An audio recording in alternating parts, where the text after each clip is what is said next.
pour laquelle, en coupe, on voit souvent ceci. C'est peut-être une lame que vous avez eue en travaux pratiques ou à peu près, hein, parce qu'elles ne sont pas très originales, où on voit en coupe transversale qu'il y a des anneaux cartilagineux, qu'il y a à certains niveaux des anneaux cartilagineux pratiquement complets. Je dis pratiquement complets parce qu'ils ne sont pas complets, bien sûr. On les définit habituellement comme étant des anneaux cartilagineux qui, là où ils existent, ont une forme en fer à cheval parce qu'en coupe transversale, au niveau de la face ventrale ou antérieure de la trachée, l'anneau cartilagineux est relativement épais, comme on le voit ici, tandis que latéralement et jusqu'à l'extrémité postérieure, les cornes, les extrémités de cet anneau cartilagineux s'amincissent, s'amincissent, s'amincissent pour s'arrêter ici et laisser à la partie postérieure un espace où il n'y a plus de cartilage. Les anneaux cartilagineux ne sont pas complets. Ils sont en forme de fer à cheval et ils forment l'essentiel de l'armature de la trachée et permettent à cette trachée de conserver à tout moment, sans trop d'efforts complémentaires, une lumière assez largement ouverte. Et ça se voit bien sur les coupes histologiques en général.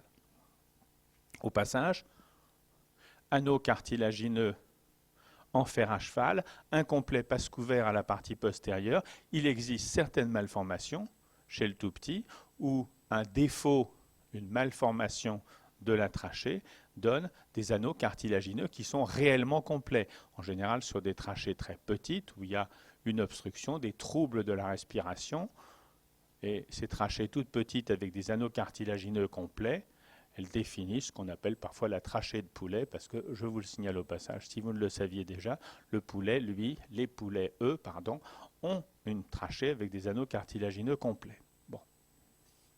Bien. Fin de la pause sur le poulet. Comme on parle ici d'histologie humaine, trachée et bronche souche égale au centre une armature cartilagineuse avec des anneaux de cartilage hyalin en forme de fer à cheval, ouverts à leur partie postérieure. Au passage, vous connaissez tous l'anatomie, enfin, j'imagine, et vous savez que des anneaux cartilagineux comme ça, il y en a un certain nombre qui sont empilés les uns au-dessus des autres et qui sont séparés par des parties dépourvues de cartilage qu'on appelle les parties membraneuses, qu'on qualifie de membraneuses. C'est évident que si on fait une coupe histologique qui passe entre deux anneaux cartilagineux, je vous laisse imaginer le résultat sans qu'on y passe une demi-heure. S'il n'y a pas de cartilage, on ne voit pas de cartilage sur la coupe et c'est quand même de la trachée. Fin de ce détail qui, en travaux pratiques, peut vous embêter éventuellement, mais qui, sur le fond, est quand même pas d'une difficulté torride. Détail de la structure. On va quand même dire qu'il y a au centre une muqueuse et que cette muqueuse, c'est une muqueuse respiratoire classique. La trachée, les bronches souches, ce sont des gros canaux de l'appareil de l'arbre aérien supérieur. On y trouve une muqueuse comme celle-ci, épaisse, un épithélium prismatique pseudostratifié cilié avec cellules caliciformes tout à fait convenables et bien développées, plusieurs niveaux de noyau, une membrane basale qui est épaisse, une vitrée, c'est là où je passe le curseur, ici en dessous de l'épithélium, et en dessous de la vitrée, un tissu conjonctif vascularisé avec des glandes séromuqueuses dont vous avez peut-être remarqué aux travaux pratiques qu'elles avaient plutôt tendance à être nombreuses sur la face postérieure que sur les faces latérales et antérieures. Bon, c'est un petit détail de topographie qui ne change pas grand-chose à l'histoire. Pour nous, il y a une muqueuse avec des glandes qui tapissent la lumière de la trachée et des bronches souches. L'anneau cartilagineux est le deuxième élément de la description qui forme l'armature donc périphérique de cette trachée ou de cette branche souche et pour laquelle on insiste qu'au niveau de son extrémité postérieure, même si ça ne se voit pas très bien ici, mais là où je passe le curseur, il y a en principe un muscle lisse qui vient réunir l'une à l'autre les deux cornes, les deux extrémités postérieures de l'anneau cartilagineux incomplet en fer à cheval. Ce muscle lisse qui n'est donc présent au niveau de la trachée que sur une partie de la circonférence trachéale, à la partie postérieure, reliant entre elles d'une certaine façon les deux extrémités effilées, les deux cornes du fer à cheval, et ce qu'on appelle le muscle trachéal, et c'est un muscle lisse à contraction involontaire tout à fait classique. Troisième et dernier élément de la description, en périphérie du cartilage, on trouve une adventice qui est un petit tissu conjonctif lâche qui entoure les structures précédemment décrites et qui a littéralement valeur de transition avec les autres structures de voisinage, notamment avec les autres éléments du médiastin, puisque c'est là qu'on trouve évidemment, ou du hile pulmonaire, puisque c'est là qu'on trouve ces structures. Muqueuse au centre, anneau cartilagineux avec le muscle trachéal au milieu, adventice en périphérie. C'est la structure de base de la trachée qui se complète dans pratiquement tous les bouquins d'histologie, parce que, on vous l'a peut-être dit en TP, non? On vous a rien dit de plus en TP que ça? On vous en a parlé de la trachée en TP quand même, oui.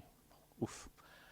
Parce que de part et d'autre du cartilage, on trouve une lame fibroélastique, une petite lame fibroélastique, qui est continue sur toute l'épaisseur sur toute la longueur de la trachée, et qui fait que certains décrivent une paroi en 5 couches, entre guillemets en 5 couches, mais vous décrivent qu'au niveau de la trachée et des bronches souches, il y a premièrement la muqueuse, deuxièmement une lame fibroélastique interne, en dedans du cartilage, puis le cartilage et le muscle trachéal, puis une lame fibroélastique externe, et enfin l'adventice.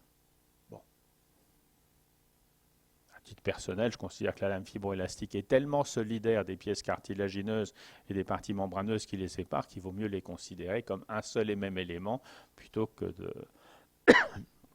je l'ai dit à divaguer, mais c'est peut-être un petit peu trop provocateur, plutôt que de partir sur une paroi en 5 couches, ce qui doit en principe évoquer d'autres structures pour vous, mais on y reviendra plus tard dans un autre module. L'épithélium, on l'a dit, se simplifie au fur et à mesure qu'on va plus loin. On peut trouver donc dans les territoires les plus développés, en haut, ceci, voilà sur un émalin éosine, une coloration qui est chère aux histologistes comme aux anapathes, l'aspect classique, des noyaux à différents niveaux, les cils bien visibles et de temps en temps les cellules caliciformes.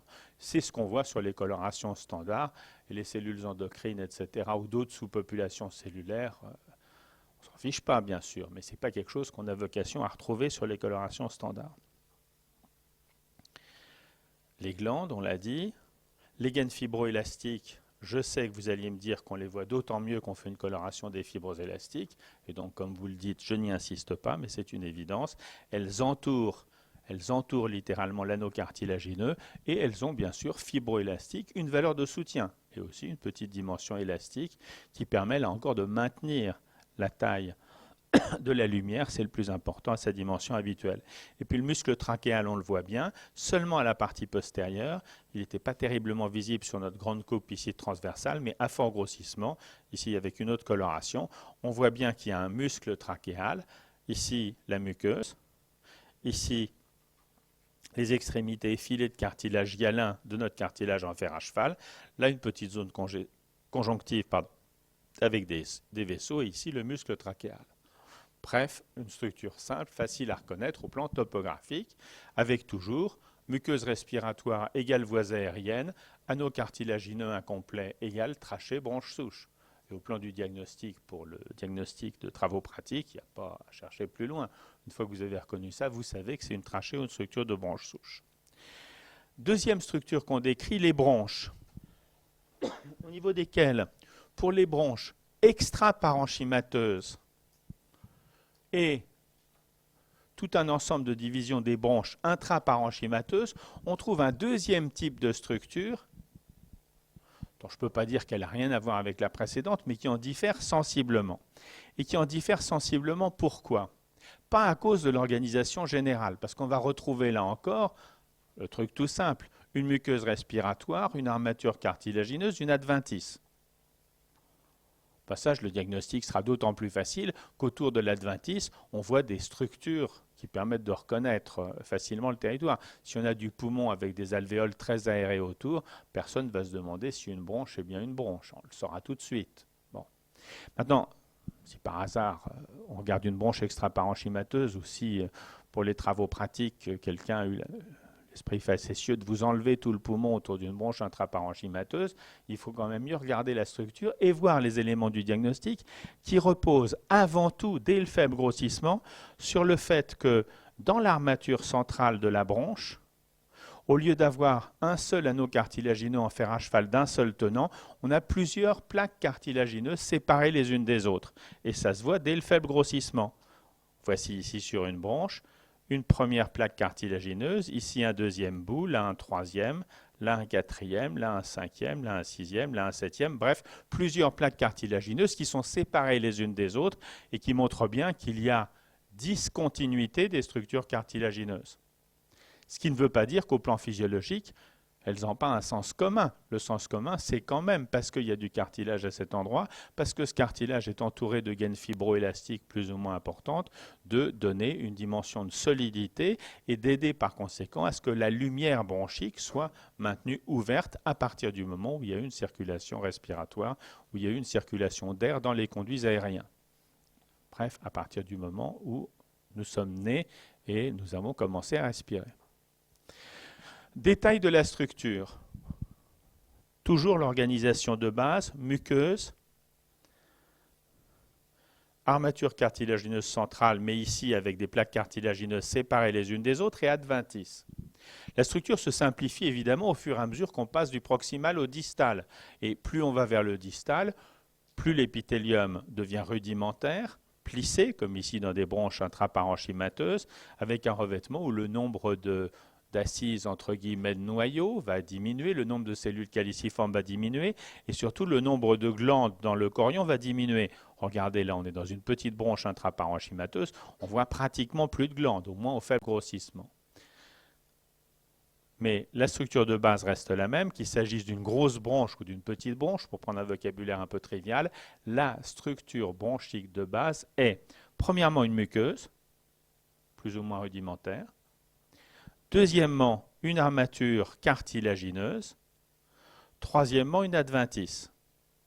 Avec comme particularité, point numéro 1, ce qu'on a déjà dit, c'est que l'armature cartilagineuse est faite de plaques séparées les unes des autres, qui se chevauchent plus ou moins en fonction de la taille et de l'organisation de la bronche, très bien, des plaques de cartilage hyalin, et que, deuxième élément diagnostique, s'il en était besoin, qui fait que cette structure est bronchique et pas trachéale.